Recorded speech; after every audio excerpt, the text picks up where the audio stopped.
இன்றைக்கி நம்ம வித்தியாசமான ஒரு கார சட்னி தாங்க நம்ம செய்ய போகிறோம். இந்த சட்னி பார்த்திங்கன்னா ரொம்பவே டேஸ்ட்டாக இருக்கும். இந்த சட்னி நம்ம ட்ராவல் பண்ணுறப்ப இட்லி, தோசை இந்த மாதிரி சப்பாத்தி கூட நம்ம தொட்டு சாப்பிட்றதுக்கு ரொம்பவே நல்லாயிருக்கும். ரொம்ப நேரமும் இருக்கும். லஞ்சு பாக்ஸாகவும் இந்த குழந்தைங்களுக்கு நம்ம இந்த சட்னியை டிஃபனுக்கு நம்ம கட்டி கொடுக்கலாம். வாங்க இந்த சட்னி எப்படி செய்கிறதுன்னு பார்க்கலாம். அதுக்கு முதல்ல நம்ம தேவையான பொருட்கள் என்னென்னு பார்த்துடலாம். காஞ்ச மிளகா ஒரு 10 காஞ்ச மிளகா, உரிச்சி சின்ன வெங்காயம் பார்த்திங்கன்னா ஒரு 10 சின்ன வெங்காயம், தோலோடு நான் பூண்டு ஒரு 10 பூண்டு எடுத்திருக்கேன். பூண்டு பல்லு தான் எடுத்திருக்கேன். கொஞ்சமாக பார்த்திங்கன்னா 3 கீத்து பொடி பொடியாக தேங்காயை கட் பண்ணி வச்சுருக்கேன். பழமாக ஒரு சின்ன சின்ன தக்காளி ஒரு 4 தக்காளி, இதுக்கு தேவையான கல் உப்பு எடுத்து வச்சுருக்கேன். இப்போ மிக்ஸி ஜாரில் ஒன்றா நம்ம சேர்த்துடலாம்.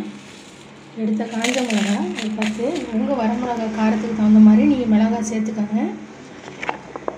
சின்ன வெங்காயம்,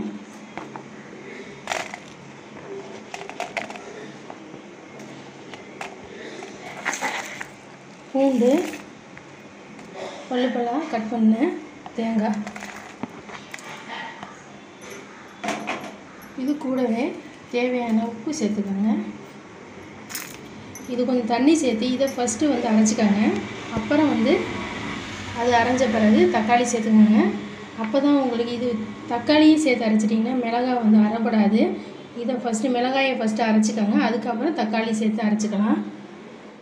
இது பாருங்கள், ஃபஸ்ட்டு நான் தண்ணி சேர்த்து மிளகாய், பூண்டு, தேங்காய், சின்ன வெங்காயத்தை எல்லாத்தையும் சேர்த்து தண்ணி சேர்த்து இந்த அளவுக்கு அரைச்சிட்டேன் பாருங்கள். இப்போ கட் பண்ணி வச்சுருக்கேன் இந்த தக்காளி இதோடு சேர்த்து நைஸாக அரைச்சிக்கிட்டு வந்துடுறேன்.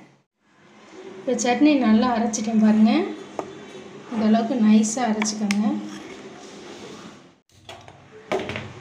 இப்போ சட்னி தாளிக்கிறதுக்கு அடுப்பில் பார்த்திங்கன்னா கடாய் வச்சுருக்கேன்.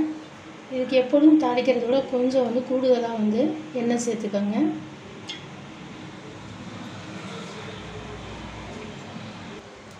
எண்ணெய் காஞ்ச பிறகு கடுகு பருப்பு சேர்த்துக்கோங்க.